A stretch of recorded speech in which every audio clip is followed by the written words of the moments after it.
You've spoken honestly about the possibility of war between U.S. and China in the long term, if no diplomatic solution is found.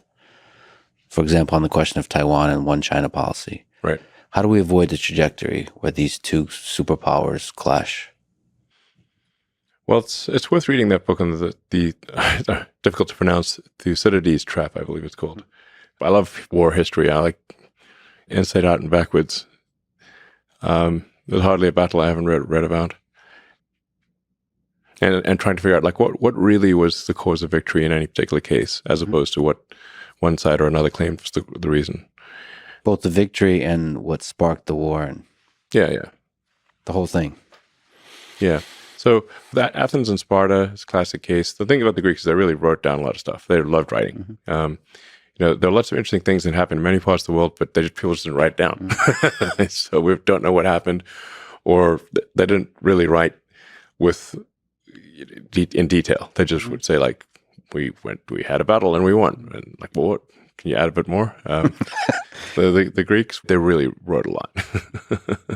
They were very articulate on it. They just love writing. So, and we have a bunch of that writing that's preserved. So we know what led up to the Peloponnesian War between the Spartan and Athenian alliance. And we know that they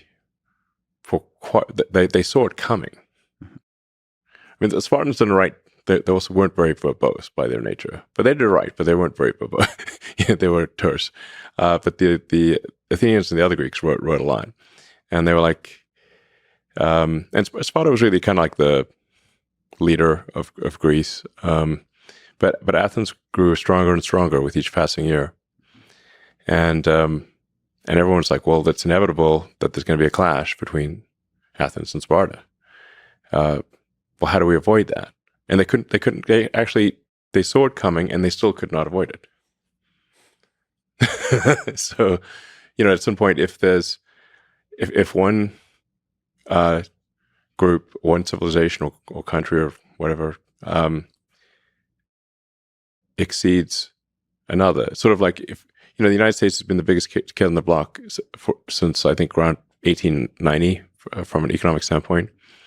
So the United States has been the most powerful economic engine in the world longer than anyone's been alive. And the foundation of war is economics. So now we have a situation in the case of China where the economy is likely to be 2, perhaps 3 times larger than that of the U.S. So imagine you're the biggest kid on the block for as long as anyone can remember, and suddenly a kid comes along who's twice your size. So we see it coming. Yeah. How is it possible to stop? Is there let me throw something out there, just intermixing of cultures, understanding. There does seem to be a giant cultural gap in understanding of each other.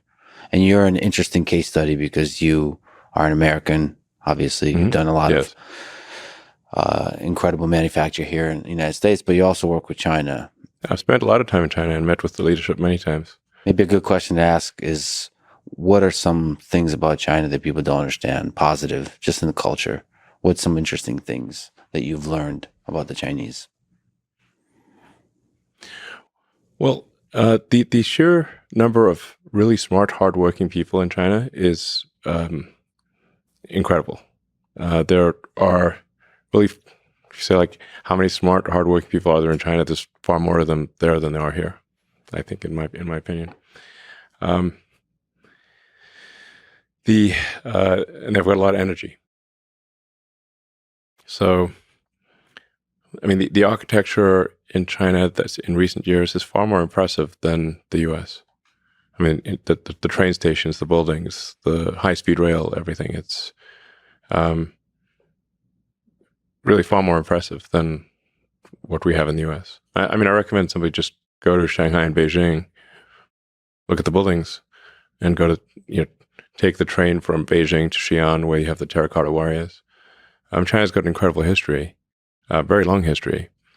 And, I think arguably in terms of the use of language from a written standpoint, sort of one of the oldest, perhaps the oldest written language. And then China, people did write things down. So now China historically has always been, with rare exception, been internally focused. They have not been acquisitive. They've fought each other. There have been many civil wars. In the Three Kingdoms War, I believe they lost about 70% of their population. So they've had brutal internal wars, like civil wars that make the U.S. Civil War look small by comparison. So I think it's important to appreciate that China is not monolithic. We sort of think of like China as this sort of one entity of one mind, and this is definitely not the case. From what I've seen, and I think most people who understand China would agree, that people in China think about China 10 times more than they think about anything outside of China. So it's like 90% of their consideration is internal. Well, isn't that a really positive thing when you're talking about the collaboration and a future peace between superpowers? When you're inward facing, which is like focusing on improving yourself versus focusing on, quote unquote, improving others through military might. The good news, the history of China suggests that China is not acquisitive, meaning they're not going to go out and invade a whole bunch of countries.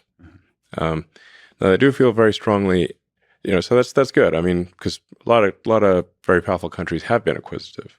The U.S. is also one of the rare cases that has not been acquisitive. Like after World War II, the U.S. could have basically taken over the world and any country. Like we got nukes, nobody else got nukes. We don't even have to lose soldiers. Which country do you want? And the United States could have taken over everything. At will, and it didn't. And the United States actually helped rebuild countries. So it helped rebuild Europe. Helped rebuild Japan. This is very unusual behavior, almost unprecedented. The U.S. did conspicuous acts of kindness, like the Berlin airlift. And I think, it's always like, well, America's done bad things. Well, of course, America's done bad things, but one needs to look at the whole track record. And just generally, one sort of test would be, how do you treat your prisoners of war? Or let's say, no offense to the Russians, but let's say you're in Germany. It's 1945. You got the Russian army coming on one side, and you got the French, British, and American armies coming on the other side. Who would you like to surrender to? Like, no country is like morally perfect, but I recommend being a POW with the Americans. That would be my choice very strongly. In the full menu of POW. Very much so. And in fact, Wernher von Braun took, a smart guy, was like, we've got to be captured by the Americans. Yep. And in fact, the SS was under orders to execute von Braun and all of the German rocket engineers. And they narrowly escaped their SS. They said they were going out for a walk in the woods. They left in the middle of winter with no coats. And then ran and with no food, no coats, no water. And just ran like hell and ran west. And by sheer luck, I think his brother found like a bicycle or something, and then just cycled west as fast as he could and found a U.S. patrol. So anyway, that's one way you can tell morality is where do you want to be a POW? It's not fun anywhere, but some places are much worse than others. So anyway, so I think America has been, while far from perfect, generally a benevolent force. And we should always be self-critical and we try to be better. But anyone with half a brain knows that. So I think there are, in this way, China and the United States are similar. Neither country has been acquisitive. in a significant way. So that's like a shared principle, I guess. Now China does feel very strongly about Taiwan. They've been very clear about that for a long time. From their standpoint, it would be like one of the states is not there like Hawaii or something like that, but more significant than Hawaii. And Hawaii is pretty significant for us. So they view it as really that there's a fundamental part of China, the island of Formosa, now Taiwan, that is not part of China but should be. And the only reason it hasn't been is because of the U.S. Pacific Fleet. And as their economic power grows and as their military power grows, the thing that they're clearly saying is their interest will, clearly be materialized. Yes. China has been very clear that they will incorporate Taiwan peacefully or militarily, but that they will incorporate it from their standpoint is 100% likely. Something you said about conspicuous acts of kindness. As a geopolitical policy, it almost seems naive, but I'd venture to say that this is probably the path forward, how you avoid most wars.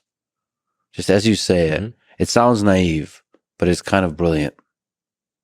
If you believe in the goodness of underlying most of human nature, it just seems like conspicuous acts of kindness can reverberate through the populace of the countries involved. And de-escalate. Absolutely. So, after World War I, they made a big mistake. They basically tried to lump all the blame on Germany, and saddle Germany with impossible reparations, and really there was quite a bit of blame to go around for World War I, but they try to put it all on Germany, and that laid the seeds for World War II. So it's a lot of people, well, not just Hitler, a lot of people felt wronged. And they wanted vengeance. And they got it. People don't forget. Yeah. You kill somebody's father, mother, son, daughter, they're not going to forget it. They will want vengeance. So after World War II, they're like, well, that Treaty of Versailles was a huge mistake in World War I. And so this time, instead of crushing the losers, we're actually going to help them with the Marshall Plan, and we're going to help rebuild Germany. We're going to help rebuild Austria and the other, Italy and whatnot. So